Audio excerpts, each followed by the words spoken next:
I have been watching extremely closely the storylines that have been building into the 2024 NFL season for like the last 5 years now. And almost every team is reaching the climax of their story and their builds they've been working on. So here is the biggest storyline for all 32 teams in the NFL next season and the biggest determiners on whether their seasons will be successful or complete failure. Starting with the Cleveland Browns, whose biggest question is, will Deshaun Watson ever return to form? Return to that prime Magic Man Houston Texans Deshaun Watson. Seems like ever since he took a year off from football, and almost every time any player takes a year off from football, they are never the same again. And also because of some distractions off the field, battling legal cases. I'm sure his mental's a little bit fucked up. The Browns have a phenomenal defense. Nick Chubb's coming back. This offensive line is still one of the best in the league. They have plenty of weapons outside. The only thing holding them back from being contenders in the AFC North and in the AFC is Deshaun Watson's struggle to find that magic that he once had. For the LA Rams, I feel like their biggest storyline going into this season is, can this be the best offense in the NFL again?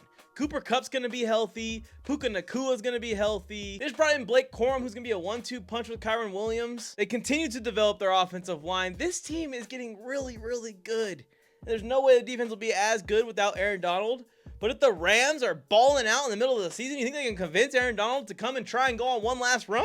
For the Bengals, the biggest question is, can they stay healthy? Joe Burrow dealt with a lot of injuries in his career so far. Jamar Chase has been on and off the field. They may lose T. Higgins and Trey Hendrickson to trades this offseason, but this team is still going to be one of the best teams in the league if those two guys can just stay on the field. For the New Orleans Saints, can they protect Derek Carr? This offensive line is falling to pieces. The Trevor Penning pick isn't working out. Ryan's Ramczyk is beat up. They did just use their first round pick on an offensive lineman. As much as I'm rooting for Derek Carr to succeed in New Orleans and kind of kick some sand in the Raiders' face, I'm starting to realize he's one of the worst quarterbacks under pressure in the entire league, and players have been talking about it for a while. Speaking of staying healthy, the Arizona Cardinals' biggest question isn't about Marvin Harrison Jr. It's about, can Kyler Murray stay healthy for a full season? We've seen him play at the level of an MVP before, but he never gets to the end of the year. With D-Hop, Kyler was balling out. And now you give him another talent at a similar level, it can go really well for him, man, if his knees hold up. I think the ship has sailed on Geno Smith being anything special with the Seattle Seahawks. He gives them good average play. So I think the biggest question is for the Seahawks and the determiner of their season, one, can Mac McDonald improve this defense substantially, because they put in the draft capital towards it and it just hasn't happened. But the biggest thing is Sam Howell a hidden treasure? I feel like the Washington Commanders gave up on him extremely quick. I know they did have the second overall picks, kind of forced their hand. Sam Howell is dealing early in the season. He's got like a Baker Mayfield-esque vibe to his game, and I think he can have some success here with all these weapons here in Seattle. Better guys to kind of just throw the ball up to like he was in Washington. Bears' biggest question is, can Caleb Williams live up to expectations? I see some crazy takes on it. People are saying he's expected to win Rookie of the Year. Fine, that makes sense. People are saying that they expect Caleb Williams to have a winning season, 9 wins. Fine, okay, but I never really expect a rookie quarterback to find a lot of success his rookie year. Then there's people saying that he should win the division. If you're saying he's going to win the division, you're saying he's going to beat the Detroit Lions, who are loaded. He's going to beat out the Green Bay Packers, who took a huge leap last year, won a playoff game. I think the Bears are on a similar level offensively to the Minnesota Vikings. You're saying the Bears are going to win 11, 12, 13 games to win this division? No way. That's not happening. Then there's some people that think Caleb Williams is going to go into the playoffs and go on a run. Those people, I think, are absolutely crazy. This kid's going to have to develop just like any quarterback does. Any rookie quarterback. Look at the first overall pick from last. Look at the first overall pick from the year before that.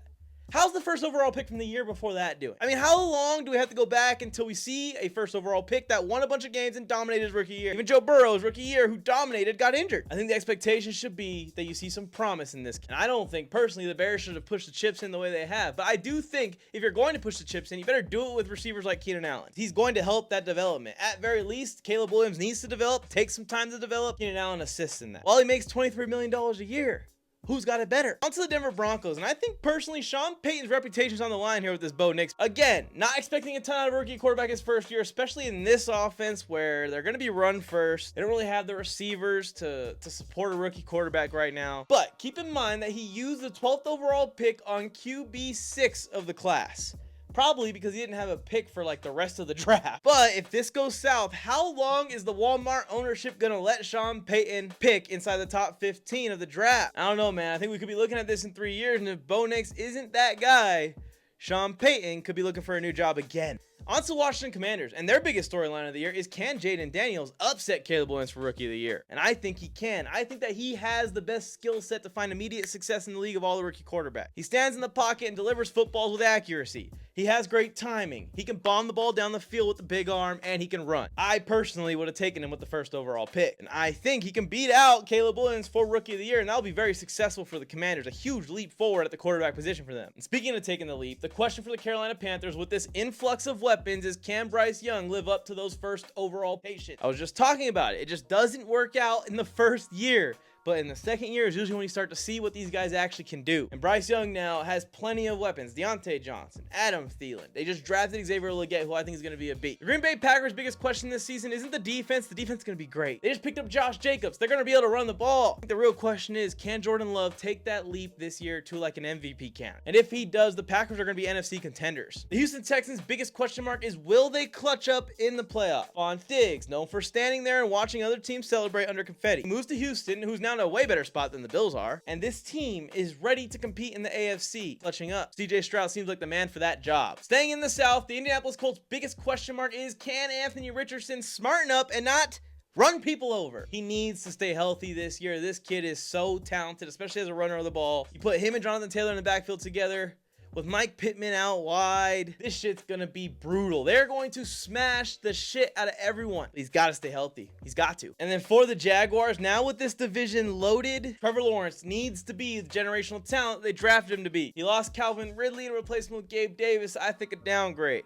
They still have Christian Kirk, Evan Ingram, who's basically a receiver. Trevor Lawrence has to elevate this team. He has to be the guy that takes it to the next level. Otherwise, the Jaguars are going to be in a sticky spot next year, negotiating a contract with Trevor Lawrence and deciding what they're going to do as far as the head coach. For the Chiefs, we all know the biggest storyline is if they can win 3 in a row. I don't even want to talk about that shit. And then the Miami Dolphins' biggest question is no longer Tua Tagovailoa. I think he's proven over the last 2 years that he can deliver. He's going to get the ball on time and accurate to Tyreek Hill and Jalen Waddle. Question is when it comes time to play Buffalo in Buffalo, New England in New England, when it comes time to travel to Cincinnati in the snow in the playoffs, can they win a cold weather football game? It's a similar problem that my Chargers have. I guess the ball won't lie on that one. The Vikings just drafted J.J. McCarthy, but it's another J.J. that's their biggest storyline going into this year. Can the Vikings get a contract done with Justin Jefferson? Because no matter who's at quarterback, Joshua Dobbs, Kirk Cousins, Sam Darnold, Justin Jefferson will get wide open. And now you got McCarthy, a guy who kind of predicated at feeding the ball to wide open wide receivers off the play act. Kind of a match made in heaven. It's just, will they get Justin Jefferson that contract so he's out there? The New England Patriots are asking themselves, was Belichick the problem? They're going to find that out this year. Kind of rerunning the whole Mac Jones thing back with Drake May, but I think Drake May is a way better talent than Mac Jones was coming out of college. And for the Atlanta Falcons, will they regret using a top 10 pick drafting a back? I think the answer is inevitably yes to that question. They're basically saying the only way that that draft pick works out is if Kirk Cousins sucks or gets injured. Why would you be preparing for either of those two things to happen? You just gave the guy $100 million guarantee. $100 million guaranteed. For the New York Giants, who is Danny Dimes going to lean on now that Saquon Barkley is in Philadelphia? I wouldn't put a ton of pressure on Malik Neighbors to just come in here and take volume like that. I wouldn't even think that Daniel Jones is going to be able to deliver the ball down the field accurately to Neighbors off. I think this might be ugly for the Giants this year. The Baltimore Ravens storyline is the same as it's been over the last 5 seasons. Lamar Jackson is phenomenal during the regular season, a multiple-time MVP now. Can he win the big one? Can he win in the playoffs? Can he dominate when they take away the run from the Ravens? It's yet to happen. I'll be rooting for Baltimore once again. I think Lamar Jackson is going to retire a Super Bowl champ. For the Jets, it's obvious. Another health concern. This one's with Aaron Rodgers. Can Aaron Rodgers stay on the field? I don't care what anyone says about the Jets. If they don't say that this team is loaded with talent, they're lying. All over the field, there are just superstars, both on defense and offense, but they need a quarterback, man. I don't want to see Robert Saleh just staring off into space because he's so disappointed seeing Zach Wilson out there. It's not even Zach Wilson anymore. It's going to be, you name Aaron Rodgers' backup. I don't know who it is. Please, God, bless A-Rod, even though he doesn't like you, with the health. Is Aaron Rodgers an atheist? I'm not sure. Allegedly. We'll just throw that in there just in case. The Pittsburgh Steelers' biggest storyline going into this year is, can they bring back the elite run game they've always had? The staple of this franchise and the staple of this winning season streak has been running the football and playing amazing defense. And they have all of the components to bring that back. They invested heavily in the O-line in the draft. They have Najee Harris and Jalen Warren as a great 1-2 punch backfield. Russell Wilson's best tool, I guess, is kind of off the play action. They got George Pickens to threaten the safeties and keep them backed off deep while they run the shit out of the... And, of course, the defense is still there. TJ Watt is a game record. As long as he's on the field, your defense is going to be good. The Tampa Bay Buccaneers' biggest story is, can Mike Evans carry his dominance into his mid-30s? I know, it seems like it's never going to end and Mike Williams is going to be dominant forever. but it is going to end eventually, and I don't know when it's going to be. But as long as that dude's balling out wide, they got some sort of offense with Baker Mayfield at quarterback. And will the Philadelphia Eagles secondary sink another Eagles season? I don't think so. They invested heavily in the draft, into the secondary. You got the veterans already in place to help these youngsters maximize their talents, and it's just all about that front seven eating. I think if I had to pick a team to win this division, I'm picking the Eagles as of right now. But the Tennessee Titans, they have kind of pushed the chips in a little. So the storyline is there something with Will Levis that we don't know? Not that I think Will Levis is terrible. I think he's got a rocket of an arm. The dude eats mayo in his coffee. He's also a second-year quarterback, hasn't gotten a ton of playing time yet. So to go get Calvin Ridley, Tony Pollard, invest in the defense, tells me that they think Will Levis can be the franchise quarterback for this team. We'll see if they're right. I'm gonna get into the Chargers, Lions, Cowboys, 49ers, biggest storylines, Raiders too. I know you guys are waiting. Hi, if you've never watched one of my videos before, I'm NFLMike, an NFL content creator that covers the NFL 24 hours a day, 7 days a week, and twice on Sundays. So if you're also an NFL fan, I know you'll love the channel. Please subscribe, turn on notifications, and then like this video so the algorithm knows to send it out to more NFL fans like me and you. Do not forget that like button is completely free and it helps me out a ton. And also share this video with an NFL fan because I covered all 32 teams today. And comment what the biggest storyline of your favorite NFL team is. I respond to all my comments. The biggest storyline for my LA Chargers is the fact that Justin Herbert has no more excuses.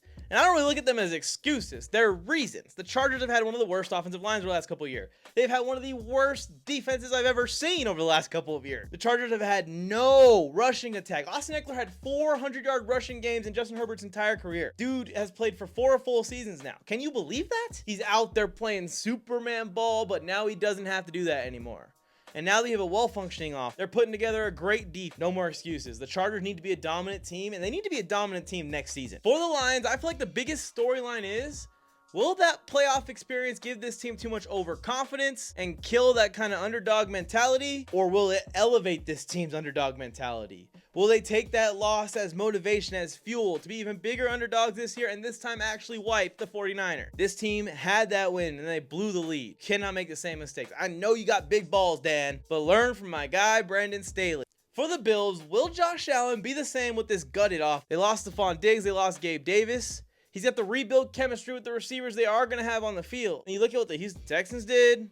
Cincinnati Bengals getting healthy. Chiefs are still around. The Ravens. The Bills are sliding down the list of teams in the AFC. For the Raiders, the biggest storyline is, will the weapons elevate the quarterback, or will the lack of a starting quarterback cause more team-wide frustration? I don't understand this thing with Raiders fans who have always cheered like the team revolting against the coach every 3 years or so. And I'm not saying I think that anyone's revolting against Antonio Pierce. I think they love him. But if Antonio Pierce isn't going to be the fall guy when the Raiders start to struggle because Gardner Minshew is getting put on his ass every play, considering he actually is a little ass boy, will Davante Adams be slamming helmets on the side? Will Jacoby Myers be throwing his hands up like, hey, I'm wide open? Will Michael Mayer be sitting on the bench pissed because Brock Bowers is taking all the snaps? It can go one of two ways. I think that the Raiders really should have thought about trading him for Michael Penix. The Atlanta Falcons were even listening. And then the final team to cover is the San Francisco 49ers and their storyline going into this year. This may be their last chance before they have to kind of retool this team. The Brock Purdy contract is coming up. You're not going to be able to pay Deebo Samuel and Brandon Ayuk. They haven't even gotten the contract for Ayuk yet. And CMC, and George Kittle, and Trent Williams, the entire offensive line, Nick Bosa, Fred Warner. I mean, we could just keep listing it all day. This team has so much money invested into the talent on this team because they have the advantage at quarterback being a rookie deal. And I don't think they're letting Brock Purdy go anywhere. What's going to happen after this year, starting next offseason, they're going to have to let go of some of these guys. Can they get the job done on their last ride? It's like the Michael Jordan last dance, except for they didn't win 5 rings before that. I guess the Niners did win 5 rings, but back in the 90s. That was not an invitation to roast my Chargers. I'm just pointing out facts. That is every major storyline for every team heading into the 2024 NFL season. Please don't forget to like the video, subscribe to the channel. How will all of these things unfold in 2024? I guess sooner rather than later. The ball won't lie. Bill Flames, I went Mike on the mic. With something brand new, one time for your mind. He gave you fair warning. Now it's time to smack him in the mouth with that raw sports talk from the town. Sweet chin music to your favorite sportscaster.